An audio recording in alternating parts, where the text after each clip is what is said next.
পানিবন্দী মানুষ অবহেলিত গ্রামের এই একটিমাত্র গুরুত্বপূর্ণ রাস্তা অতিবর্ষণের ফলে মাটির রাস্তাটি পানির নিচে রয়েছে।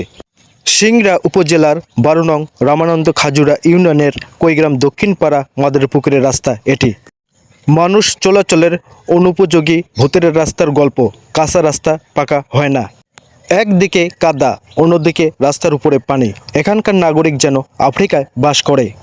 কেউ কোথা দিয়ে কোথা রাখে না। 2 কিলো কাঁচা রাস্তা মাদারীপুকুর তথা কৈগ্রামের জন্য মহা দুঃখের। সিংড়া থেকে বিচ্ছিন্ন পানির নিচে কাঁচা রাস্তা, মানুষের এই কষ্ট দূর হবার নয়। সভ্যতার উন্নতি হয়েছে, মানুষ যোগাযোগ ব্যবস্থায় পিছিয়ে নেই। 3000 মানুষের বাস হলেও এই কাঁচা রাস্তাটি মানুষের বেদনার কারণ হয়ে দাঁড়িয়েছে। মানুষ মুক্তি চায়, সভ্যতায় ফিরতে চায়।